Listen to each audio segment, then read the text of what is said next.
Hey, I just beat the endings A, B, C, D, and E in Nier Automata. I think that's how you say it. And I want to give my thoughts on the whole game. Short version, I liked it. It turns out I rewrote the script because I hadn't finished ending E before. And E changed the game from a 6 out of 10 to an 8 out of 10. And I'll explain that a little bit later. I wasn't sure what to expect from Nier Automata. I heard people on Twitter praise it over and over, and others seem to love it. From what footage I've seen, I thought it was like any other Platinum game. You know, character action, level to level, rank at the end, high energy, fun story. That's not what I got. It's a fucking open world game. And I was like, oh god. Oh no. Although Nier has the combat of a Platinum game, it is not like a real Platinum game. It's a Yoko Taro Square Enix game. It's a JRPG in everything but gameplay. And I think that's what made me not like it as much as I thought I would. I'm kind of sounding harsh, but just listen. Nier is a slow burn, emotional story with some fucked up bits. It's an open world game. There are quests, levels, grinding, everything you expect from an RPG. This is not what I thought it was going to be at all. Like I stated previously, I thought I was going to buy moves, do kick-ass massive combos, and get graded at the end. Also, I expected more of a Platinum flair to it, like that spice that they have. Platinum has a very specific taste, and it's easy to tell. Hype cutscenes, crazy acrobatics, and just fun humor. They like to reference themselves. I don't take themselves too seriously. My time with the game, I felt the classic Platinumness like once. I felt that like once. It was in the scene where you meet Emil, and he's just rolling around, and 9S is like, "This thing looks weird, 2B. Let's kill it." She's like, "Yeah." And then he fucking runs off. That was funny. I really liked that. It honestly kind of sucks that I didn't love Nier Automata. It's not in my top games, but I do think it's good. I heard it made people cry, but not me. Until ending E. I didn't get choked up until then. Losing at the credits over and over, and then getting help from other players, then deleting my save to help someone else was really great. That mixed with the music and everything the characters have been through made it pretty powerful, and I don't know, sometimes a great ending can change everything. That said, I didn't really have a serious attachment to any of the main characters, like 2B, 9S, A2. The only character I truly cared for was Pascal. I love you, Pascal. I'm so sorry. I was in a normal Platinum DMC mindset. This game isn't gonna take itself too seriously, I thought, so I didn't. That's where I fucked up. My expectations fucked me up. So here's a fun example. In the game, you go to the Resistance camp and the Machine camp, and immediately when I walked into that, I go, these guys are gonna die. All these people are gonna fucking die. And I was right. And I didn't feel that bad with the Resistance camp. Like, it didn't hit me. I wasn't like, oh no, the Resistance camp. I was like, oh, here it goes. And I think that's a really interesting thing to talk about, because let's talk about Hollow Knight, where something almost like that happens. In Hollow Knight, you visit a village called Dirtmouth. It's the first place you go to. It's one of the only non-hostile places in the game where everyone's friendly, no enemies appear. It's just a nice place to be. You bring a couple people to that village, and you start sort of a friendly community attached from the harsh lands and horrors of Hollow Nest, the game's main area. Hollow Knight's hard. Everything's out to get you, and any relief you get is great. That's why it's nice to sit on a bench or find one of those hot springs. I definitely had a rough time playing it first, but as a lover of Metroidvanias, I pushed through and very much enjoyed it and got way better at it.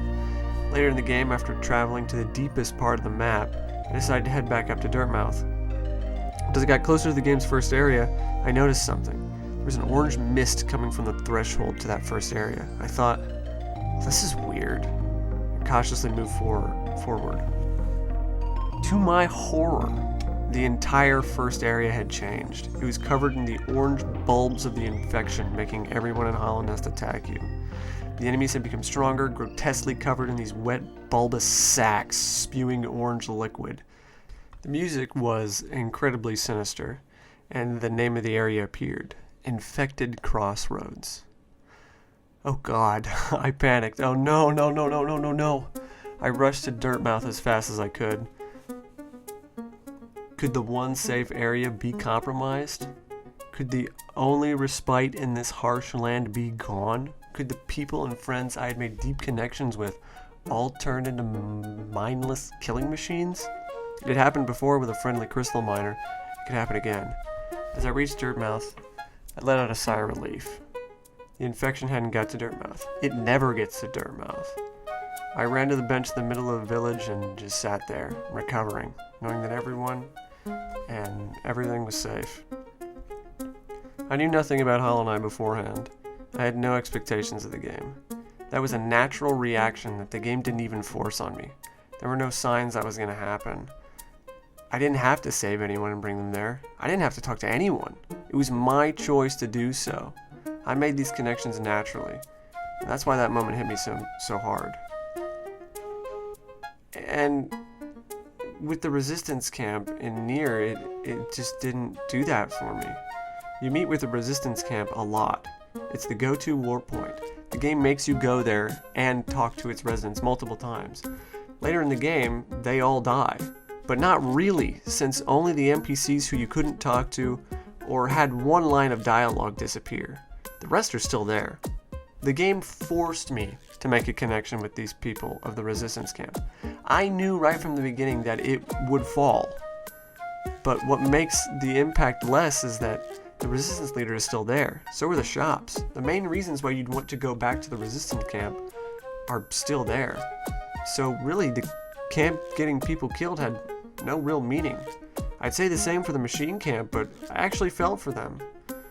I couldn't tell you what was different there. I just felt for Pascal a lot more than the faceless NPCs at the resistance camp. So let's talk about moments I liked. Stuff that stood out to me and I thought was kind of neat. Your whole squad dying at the beginning was kind of interesting. The story behind the King of the Forest was cool. A2 was cool. You know, she's a lot better than the nothing character that is 2B. She doesn't have much personality either. She's just angry. 2B dying and 9S freaking the fuck out was kind of cool. 2B choking 9S to death was unexpected and kind of funny. I liked Adam and Eve, mostly because I know they're actors. I liked Pascal's ending, even though it made me sad. 9S's Fall into Madness was interesting. The operators being complete opposites of their assigned characters was pretty funny. Switching characters during the final boss was really cool. Like I said, everything in Ending E was phenomenal. I highly recommend you do it. Also, the way 9S dies is kind of funny. I'm just going to talk about some of the other stuff I thought was interesting. I called it the camps would be destroyed right at the beginning. I thought the humans were actually the robots, but them just being dead for 2,000 years is kind of cool, I guess. I thought the amusement park boss's story was kind of lame. Like, I get it, but it's just a little overdone. I don't know. In the end, Nier Automata is a game you really have to see the end to really enjoy it. I mean all the way at the end. Look at this photograph. Every time I do it makes me laugh.